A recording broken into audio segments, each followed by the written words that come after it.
The autumn wind carried the scent of rain and remembrance through the cemetery that morning. Each fallen leaf whispered the names of those long gone, and among them, one woman stood still, Margaret Collins. Once a name that commanded respect in boardrooms, she now stood humbled before a cold marble gravestone.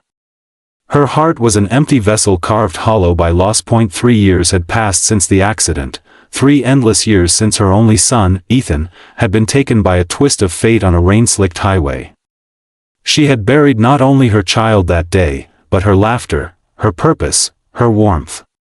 Life after Ethan had become routine sorrow, a pilgrimage to the same gravestone, where she spoke to the silence and pretended it listened, but that morning was different. As she approached her son's resting place, expecting the usual stillness, she stopped dead in her tracks. Someone was already there, a young woman, knees pressed into the damp earth, holding a small child close to her chest. Her shoulders trembled with sobs so raw that they cut through the wind.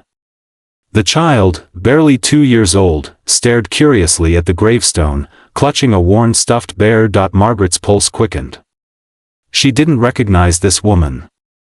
And yet, the sight of her stirred something, an ache that wasn't quite fear but something deeper, something that felt, meant to be. In that fragile moment, beneath the golden leaves and gray sky, 2 women's lives, one shattered by loss, the other saved by kindness, were about to collide in a way that would prove, even in death, love can find new ways to live. The marble stone stretched endlessly around her, names etched into the silence, fathers, mothers, sons. Margaret's heels crunched softly on the gravel path as she drew closer.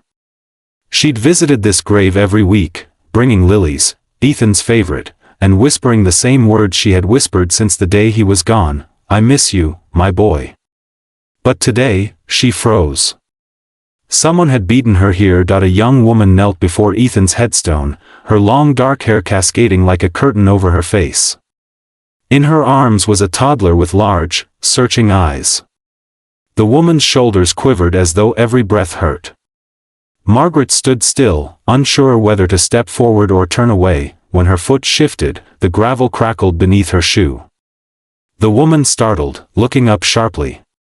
For a heartbeat, their eyes met, one pair swollen and red from crying, the other stunned, guarded, but curious. I'm sorry," the young woman stammered through her accent. "I didn't mean to intrude." Margaret said nothing.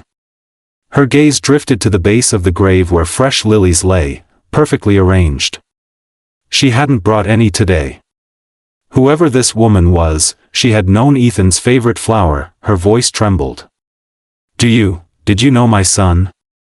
The woman wiped her tears, nodding slowly. "Not in person. But he changed my life."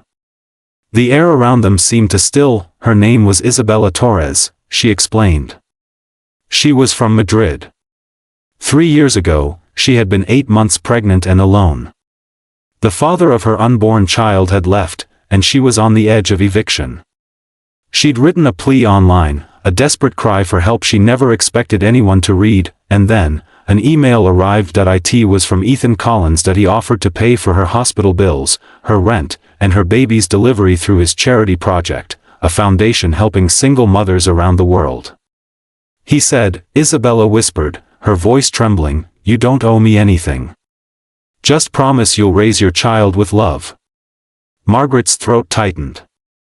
Her mind spun back to the nights she'd argued with Ethan about that very project, how she'd called it naive, unrealistic. Yet he'd persisted, saying kindness wasn't weakness, it was power. Now, in front of her stood the living proof of that belief. Isabella motioned toward the child. "This is Lucia," she said softly. "Your son saved her life before she was even born." Margaret knelt beside them, tears breaking free. The little girl stared up at her with wide, ocean-blue eyes, Ethan's eyes. For a fleeting second, the world blurred. It was as if her son were looking back at her, smiling through this tiny soul. "Why did you come here?" Margaret asked. "I found out about his death," Isabella replied, voice cracking. "I had to thank him, even if it was too late." The wind stirred the fallen leaves around them. For the first time in years, Margaret didn't feel alone. She felt seen, connected, as though Ethan himself had orchestrated this meeting. She took a shaky breath. "Would you walk with me?" And so, two strangers walked through the cemetery garden, one remembering, one giving thanks. Margaret spoke of Ethan's brilliance, his laughter, his stubborn heart. Isabella spoke of struggle, courage, and how a stranger's kindness had given her faith again. Their steps were slow, their silence not heavy, but healing. Over the next weeks, Margaret couldn't stop thinking about Isabella and Lucia. The house had been silent since Ethan's death, a museum of memories. One afternoon, she picked up the phone. "Would you and Lucia like to come for tea?" she asked, her voice unsure. They came. And for the first time in 3 years, laughter filled the Collins home. Lucia toddled through the rooms, touching framed photos of Ethan and giggling. Isabella helped in the kitchen, hesitant at first, then smiling as Margaret taught her to bake. Days turned to weeks. Weeks to months. Margaret began to feel something she hadn't felt in years: purpose. She taught Isabella English. Helped her find part-time work. They shared dinners, stories, tears. The cold emptiness that had once filled Margaret's house began to warm with life again. But one evening, while sorting through Ethan's old files, Margaret found a letter. Her hands trembled as she read the date, 3 days before his death. "Mom," it began, "I know you think my foundation is idealistic. Maybe it is. But I believe in it. If anything ever happens to me, please promise you'll keep it alive. Kindness should never die with the person who gives it. By the time she reached the end, her tears had soaked the paper. She called her lawyers the next day. Within months, the Ethan Collins Foundation was officially launched, dedicated to supporting single mothers and children around the world. Isabella became its first official employee. Not out of charity, but because she was its living heartbeat. Together, they worked side by side, transforming grief into giving.